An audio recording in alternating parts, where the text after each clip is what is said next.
അസ്സലാമു അലൈക്കും, welcome back to Asas food magic. ഇന്ന് ചെറിയൊരു വ്ളോഗായിട്ടാണ് വന്നിട്ടുള്ളത്. വീട്ടിലെ ഇത്തിരി വിശേഷങ്ങളും കുക്കിങ്ങും ചേർന്നുള്ള ഒരു കുഞ്ഞു വ്ളോഗാണ് നിങ്ങൾക്കായിട്ട് കാണിക്കുന്നത്. എല്ലാവർക്കും ഒരുപോലെ ഇഷ്ടപ്പെടുന്ന കുക്കിങ്ങും വീട്ടിലെ വിശേഷങ്ങളും ഗാർഡൻ ടിപ്സും ഒക്കെ ഉൾക്കൊള്ളിച്ചിട്ടാണ് ഇന്നത്തെ നമ്മുടെ വീഡിയോ. സ്കിപ്പ് ചെയ്യാതെ എല്ലാവരും കാണുക. പിന്നെ ഇതിൽ കാണിച്ചിട്ടുള്ള കുക്കിങ്ങും കാര്യങ്ങളൊക്കെ നിങ്ങൾക്ക് ഇഷ്ടപ്പെടുകയാണെങ്കിൽ മറക്കാതെ ഒന്ന് സബ്സ്ക്രൈബ് ചെയ്യണേ. നിങ്ങളുടെ സപ്പോർട്ടാണ് നമ്മുടെ വിജയം. അപ്പോൾ എല്ലാവർക്കും നല്ലൊരു പുതുവർഷ പുലരിയിലേക്ക് സ്വാഗതം. വരൂ, നമുക്ക് ഇന്നത്തെ വിശേഷങ്ങൾ ഒന്ന് കണ്ടു നോക്കാം. സ്കൂളില്ലാത്ത ഒരു ഞായറാഴ്ച ദിവസമാണ് ഇന്ന്. പക്ഷേ രാവിലെ മോന് മദ്രസയുണ്ട്. അതുകൊണ്ട് നേരത്തെ എഴുന്നേറ്റു. ഉറക്കത്തിൽ നിന്ന് എഴുന്നേറ്റുള്ള ഈ ഒരു സമയം ശരിക്കൊരു ഫ്രഷ്നെസ് ഫീലാണ് അല്ലേ. നന്നായി ഉറങ്ങാൻ കഴിഞ്ഞാൽ പിറ്റേന്ന് രാവിലെ നല്ലൊരു എനർജി ആയിരിക്കും മൊത്തത്തിൽ നമ്മുടെ ശരീരത്തിനും മനസ്സിനും. അങ്ങനെ രാവിലെ എഴുന്നേറ്റു. മോനെ എഴുന്നേൽപ്പിക്കണം. ഇമ്രൂസ് വേഗം എഴുന്നേൽക്കും കേട്ടോ. അവനെ ഒരുപാട് സമയം വിളിക്കേണ്ടതൊന്നുമില്ല. പലരും രാവിലെ മക്കളെ വിളിക്കാൻ പാടാണെന്ന് പറയാറുണ്ട്. അപ്പോൾ മോനെ എഴുന്നേറ്റു. ഇപ്പോൾ തണുപ്പ് സമയമായതുകൊണ്ട് രാവിലെയുള്ള കുളി ചൂടുവെള്ളത്തിലാണ്. മോൻ ബ്രഷൊക്കെ ചെയ്തു വന്നു. പിന്നെ മോൻ തലേന്ന് വരച്ച ഒരു കാലിഗ്രഫിയാണ് ഇത് കേട്ടോ. ഇനിയിപ്പോൾ തലയിൽ എണ്ണ തേപ്പിക്കണം. ഇവിടെ ഞങ്ങൾ വീട്ടിലെല്ലാവരും ഉപയോഗിക്കുന്ന, നമ്മൾ തന്നെ ഉണ്ടാക്കുന്ന ഒരു കാച്ചി എണ്ണയാണ് കേട്ടോ. ഇവിടെ വീട്ടിൽ എല്ലാവരും ഉപയോഗിക്കുന്നത് ഈ ഒരു കാച്ചെണ്ണയാണ്, അസാസ് ഹെർബൽ ഹെയർ ഓയിൽ. നമ്മുടെ ചാനലിൻ്റെ പേരാണ് ഈ ഒരു ഹെയർ ഓയിലിന് ഞങ്ങൾ ഇട്ടിരിക്കുന്നത്. വർഷങ്ങളായിട്ട് ഞങ്ങൾ ഈ ഒരു എണ്ണയാണ് ചെറുപ്പം മുതൽ മക്കൾക്കും ഒക്കെ തേച്ച് കൊടുക്കുന്നത്. നമ്മുടെ ചാനലിൻ്റെ ആദ്യത്തെ വീഡിയോ അസാസ് ഹെയർ ഓയിലിൻ്റെ മേക്കിംഗ് വീഡിയോ ആയിരുന്നു. ആദ്യത്തെ വീഡിയോ ആയതുകൊണ്ട് ക്ലാരിറ്റി കുറവായതുകൊണ്ടും പിന്നീട് വീണ്ടും ഈ ഒരു ഓയിലിൻ്റെ വീഡിയോ ഞാൻ ചെയ്തിട്ടുണ്ടായിരുന്നു. ആ വീഡിയോ കണ്ട് ഒരുപാട് കൂട്ടുകാർ പോസിറ്റീവായിട്ടുള്ള അഭിപ്രായമാണ് തന്നത്. ഈ ഓയിൽ സെയിൽ ചെയ്യുന്നുണ്ടോ എന്ന് ഒത്തിരി പേർ ചോദിച്ചിട്ടുണ്ടായിരുന്നു. അപ്പോൾ ആ സമയത്ത് സെയിൽ ചെയ്യണം എന്നൊരു ഐഡിയ ഒന്നും എനിക്കില്ലായിരുന്നു. 25-ലധികം കൂട്ടുകൾ അടങ്ങിയതാണ് ഈ ഒരു കാച്ചെണ്ണ. പിന്നീട് എൻ്റെ ഒരു ഫ്രണ്ടിന് ഈ ഒരു ഓയിൽ കൊടുത്ത് അവളത് ഉപയോഗിച്ചു. വീണ്ടും എൻ്റെ അടുത്തുനിന്ന് വാങ്ങിയിട്ടുണ്ടായിരുന്നു. വളരെ നല്ല അഭിപ്രായമാണ് എന്നോട് പറഞ്ഞത്. അങ്ങനെ എൻ്റെ കുറച്ച് ഫ്രണ്ട്സ്, റിലേറ്റീവ്സ് അവരൊക്കെ തന്നെ അസാസ് ഹെയർ ഓയിലിൻ്റെ സ്ഥിരം കസ്റ്റമേഴ്സായി മാറി. പിന്നെ ഈ ഒരു ഓയിൽ വിപണിയിൽ ഇറക്കാൻ ലൈസൻസ് ആവശ്യമാണ്. അപ്പോൾ അതിനു വേണ്ടിയിട്ട് ഞാൻ ശ്രമിച്ചിരുന്നു. പക്ഷേ കുറച്ച് പ്രൊസീജിയേഴ്സ് അതിനുണ്ട്. അതുകൊണ്ട് തൽക്കാലം ലൈസൻസ് എടുക്കുന്നില്ല. ഇൻഷാ അല്ലാഹ് സാഹചര്യം ഒത്തുവന്നാൽ തീർച്ചയായിട്ടും ഈ ഒരു ഹെയർ ഓയിൽ എല്ലാവരിലേക്കും എത്തിക്കണമെന്ന് എനിക്ക് ആഗ്രഹമുണ്ട്. ഓയിൽ ഉപയോഗിച്ചവരിൽ പലരും വ്യത്യസ്തമായിട്ടുള്ള നല്ല റിസൾട്ടാണ് പറയുന്നത്. നല്ല ഉറക്കം കിട്ടുന്നു എന്നൊക്കെ പറയുമ്പോൾ ഒരുപാട് സന്തോഷമുണ്ട്. അസാസ് ഹെർബൽ ഹെയർ ഓയിൽ വാങ്ങാൻ നിങ്ങൾക്ക് ആഗ്രഹമുണ്ടെങ്കിൽ കൂടുതൽ വിവരങ്ങൾ അറിയാൻ താഴെ കാണുന്ന നമ്പറിൽ വാട്സപ്പ് ചെയ്താൽ മതി. അങ്ങനെ മോൻ കുളിച്ച് ഫ്രഷായി ചായയൊക്കെ കുടിച്ച് മദ്രസയിലേക്ക് പോയി. അപ്പോൾ മദ്രസയിലേക്ക് പോകുമ്പോൾ രാവിലെ ആയതുകൊണ്ട് ചായ മാത്രമേ അവൻ കുടിക്കൂ. തിരിച്ചു വന്നിട്ടാണ് ബ്രേക്ക്ഫാസ്റ്റൊക്കെ കഴിക്കുന്നത്. ടുട്ടൂസ് മോനെ യാത്രയാക്കാൻ വന്നതാണ്. ആളിവിടെ സോഫയിൽ ഗമയിൽ ഇരുന്നിട്ടുണ്ട്. അടുത്തതായിട്ട് ഇവിടെ ബാക്കിയുള്ള എല്ലാവർക്കും ചായ ഉണ്ടാക്കണം. പിന്നെ കുടിക്കാനുള്ള വെള്ളമൊക്കെ ജഗ്ഗിലൊക്കെ നിറച്ച് വെക്കണം. ഇന്ന് സ്കൂളില്ലാത്തത് കൊണ്ട് ബ്രേക്ക്ഫാസ്റ്റിന് പുട്ടാണ്. അപ്പോൾ സ്കൂൾ ദിവസങ്ങളിൽ പുട്ട് ഉണ്ടാക്കാറില്ല. മക്കൾക്ക് ലഞ്ച് ബോക്സിൽ ഈ ബ്രേക്ക്ഫാസ്റ്റ് ആണ് സാധാരണ കൊടുക്കാറുള്ളത്. അപ്പോൾ പുട്ട് കൊടുത്തു കഴിഞ്ഞാൽ അവർക്ക് ഉച്ചക്ക് കഴിക്കാൻ ബുദ്ധിമുട്ടാണ്. അപ്പോൾ അതുകൊണ്ട് പുട്ടുണ്ടാക്കൽ ഞായറാഴ്ചയിലേക്ക് മാറ്റി. പുട്ടിനൊപ്പം ബീഫ് കറിയാണ് ഉദ്ദേശിക്കുന്നത്. അപ്പോൾ രാവിലെ കടുപ്പത്തിലൊരു ചായ കിട്ടിയാൽ പിന്നെ പണിയെടുക്കാനൊരു ഉഷാറുണ്ടാവും. മിക്കവരും അങ്ങനെ ആയിരിക്കും അല്ലേ. എന്നിരുന്നാലും ചിലരൊക്കെ രാവിലത്തെ ആ ഒരു ചായ കുടിയൊക്കെ ഒന്ന് മാറി ചിന്തിക്കുന്നുണ്ട്. ചായയൊക്കെ കുടിച്ചതിന് ശേഷം ഒന്ന് മുറ്റത്തേക്ക് ഇറങ്ങി. ഉമ്മ അപ്പോൾ ചെടികൾക്കൊക്കെ നനച്ച് തിരക്കിട്ട പണിയിലാണ്. ചെടികളൊക്കെ മാറ്റി നടുന്നു. പിന്നെ പൂവിടുന്ന ചെടികൾക്കൊക്കെ, അതായത് ഈ ചെമ്പരത്തി പോലെയുള്ളതിനൊക്കെ മൊട്ട് വിടരാതെ കൊഴിഞ്ഞു വീഴുന്നൊരു പ്രശ്നമുണ്ട്. അപ്പോൾ അതിന് വേണ്ടിയിട്ടുള്ളൊരു ട്രീറ്റ്മെൻറ്റാണ് ഇപ്പോൾ ചെയ്തുകൊണ്ടിരിക്കുന്നത്. ചെടികൾക്കായാലും ചെടികൾ മനുഷ്യരെ പോലെ തന്നെയാണല്ലോ. രോഗം വരും, ചികിത്സിക്കണം. അപ്പോൾ പിന്നെ ട്രീറ്റ്മെൻറ്റ് എന്ന് തന്നെ പറയാം അല്ലേ. ഈ ഒരു മരുന്നാണ് ഉമ്മ ചെടിക്ക് സ്പ്രേ ചെയ്തുകൊണ്ടിരിക്കുന്നത്. ഇതിൽ നിന്ന് 5 മില്ലി എടുത്തിട്ട് 1 ലിറ്റർ വെള്ളത്തിൽ മിക്സ് ചെയ്തതിന് ശേഷം സ്പ്രേ ചെയ്ത് കൊടുത്താൽ മതി. അപ്പോൾ നമ്മുടെ കൂട്ടത്തിൽ ആർക്കെങ്കിലും ചെടികൾക്ക് ഇതുപോലെ ഒരു പ്രശ്നമുണ്ടെങ്കിൽ നല്ലതാണല്ലോ. അപ്പോൾ അതിനു വേണ്ടിയിട്ടാണ് കേട്ടോ പറഞ്ഞത്. പുതിയ ചെടികളൊക്കെ ഇവിടെ ഉണ്ട്. പിന്നെ ഞാനൊരു കുറ്റിമുല്ലയുടെ ചെടി കൊറിയറായിട്ട് വരുത്തിച്ചിട്ടുണ്ടായിരുന്നു. 10 എണ്ണത്തിൻ്റെ തൈകളാണ് വാങ്ങിയത്. അപ്പോൾ ഒന്ന് ഉഷാറായതിനു ശേഷം മാറ്റി നടാം എന്ന് വിചാരിച്ചിട്ട് തൽക്കാലത്തേക്ക് എല്ലാം ഒന്നിച്ചിട്ട് ഒരു ചട്ടിയിലേക്ക് മാറ്റിയിട്ടുണ്ട്.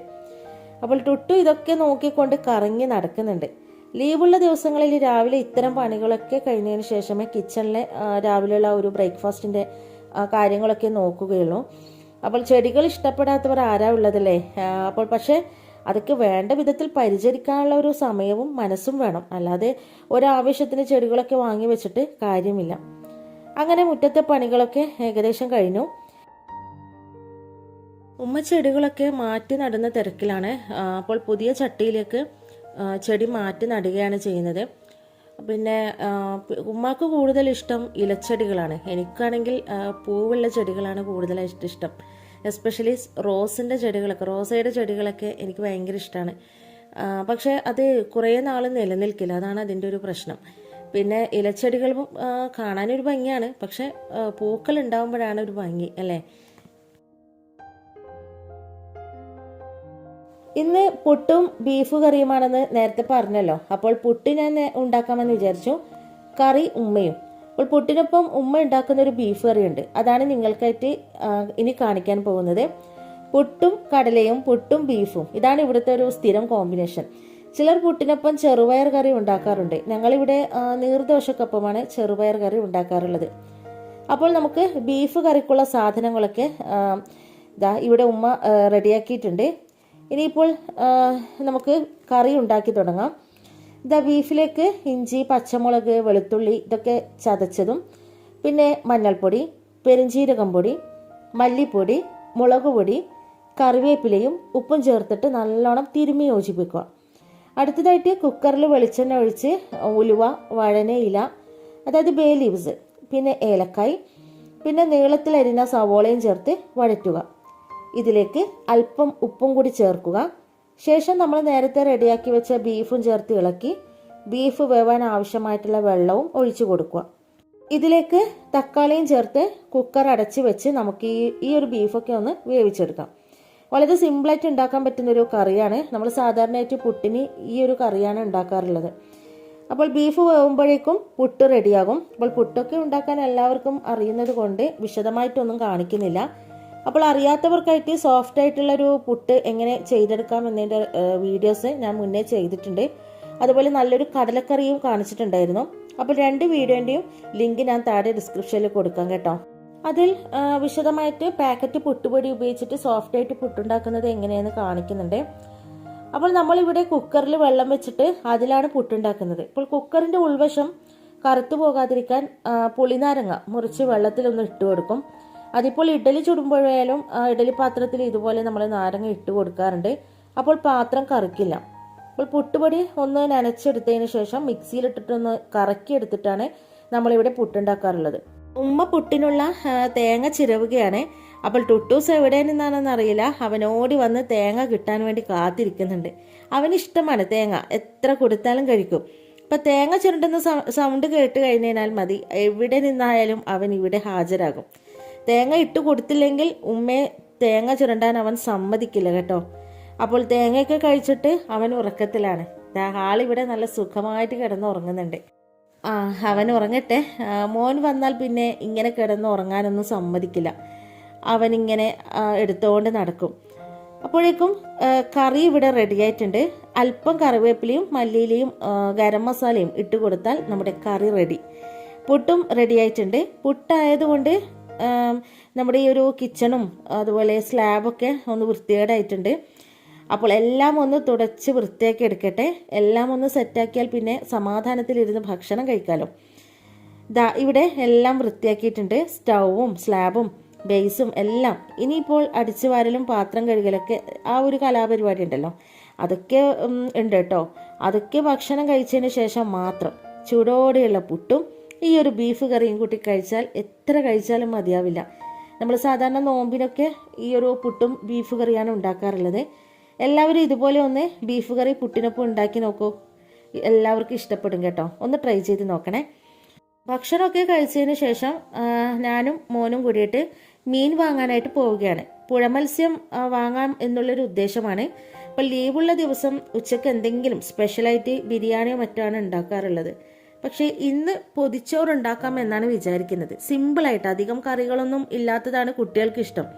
അപ്പോൾ പൊതിച്ചോറിനൊപ്പം നല്ലൊരു മീൻ ഫ്രൈ ഉണ്ടെങ്കിൽ നല്ലതല്ലേ. അപ്പോൾ മോനെയും കൂട്ടി മാട്ടൂലാണ് പോകുന്നത്.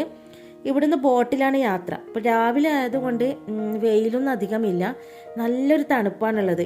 അപ്പോൾ മീനും വാങ്ങാം, ചുമ്മാ ഒരു ബോട്ട് യാത്രയും ചെയ്യാം, ഒരു രസമല്ലേ.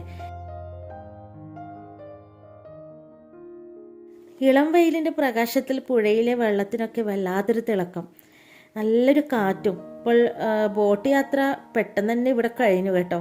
കാരണം അധികം ദൂരമില്ല നമ്മുടെ ഇവിടെ നിന്ന്. ഇപ്പോൾ ഇവിടെ ഒരു ഹാർബർ ഏരിയ ആണ്. ഇപ്പോൾ ബോട്ട് സർവീസ് ഇടയ്ക്കിടെ ഉണ്ട്. ഇപ്പോൾ മാട്ടൂൽ പറശ്ശിനിക്കടവിലൊക്കെ ഇടയ്ക്കിടെ സർവീസ് ഉണ്ടാവും. രാവിലെ തൊട്ട് സന്ധ്യ വരെയാണ് സമയം. ഇപ്പോൾ പറശ്ശിനി മുത്തപ്പൻ ക്ഷേത്രത്തിലൊക്കെ ആൾക്കാർ ബോട്ടിലാണ് കൂടുതലും പോകാറുള്ളത്. നല്ല രസമാണ് ബോട്ടിൽ ദൂരെ യാത്ര ചെയ്യാൻ. ഇപ്പോൾ മത്സ്യബന്ധന മേഖലയായതുകൊണ്ട് രാവിലെ നല്ല ഫ്രഷ് പുഴമീൻ കിട്ടും. അങ്ങനെ ഞങ്ങൾ മാട്ടൂലെത്തി. ഇവിടെ ബോട്ട് ഇറങ്ങുന്ന സ്ഥലത്ത് തന്നെ മീൻ വിൽപ്പനയുണ്ട്. അപ്പോൾ പുഴ ഞണ്ടൊക്കെ കിട്ടുമെന്ന് നോക്കിയാണ് പോയത്. പക്ഷേ ഞണ്ട് വരാൻ കുറച്ച് സമയം കാത്തു നിൽക്കണമെന്ന് പറഞ്ഞു. അപ്പോൾ ഞണ്ടിനോടുള്ള മോഹം തൽക്കാലം വേണ്ടാന്ന് വെച്ചിട്ട് അവിടെയുള്ള പുഴ മത്സ്യം ചെമ്പല്ലിയും കുറച്ച് ആവോലിയും വാങ്ങി. തൽക്കാലം ഇത് മതി. ഇനി തിരിച്ച് വീണ്ടും ബോട്ടിലേക്ക്. ബോട്ട് തിരിച്ചു വരാൻ കുറച്ച് സമയമെടുക്കും. അപ്പോൾ ഇവിടെ നല്ല കാഴ്ചകളുണ്ട്, ഇരിക്കാനും നല്ല സുഖമാണ്, നല്ല കാറ്റും. ദാ ബോട്ട് വന്നിട്ടുണ്ട്. തിരിച്ച് വീണ്ടും നാട്ടിലേക്ക്. പൊതിച്ചോറിൻ്റെ കഥ ഇനി അടുത്ത എപ്പിസോഡിൽ. പൊതിച്ചോറിൻ്റെ കഥയും കൂടി ഉൾപ്പെടുത്തുന്ന സമയത്ത് വീഡിയോ ഒരുപാട് ലെങ്ത് ആവും. അപ്പോൾ കാണുന്ന നിങ്ങൾക്കും ബോറടിക്കും എന്ന് വിചാരിച്ച് തൽക്കാലം വിടാം. ഇന്നത്തെ വിശേഷങ്ങൾ എല്ലാവർക്കും ഇഷ്ടമായെങ്കിൽ മറക്കാതെ ഒന്ന് ലൈക്ക് തരണേ. പിന്നെ നമ്മുടെ ചാനൽ സബ്സ്ക്രൈബ് ചെയ്യാനും മറക്കരുത്. അപ്പോൾ ഇൻഷാ അല്ലാ അടുത്ത എപ്പിസോഡായിട്ട് നമുക്ക് വീണ്ടും കാണാം. Thanks for watching.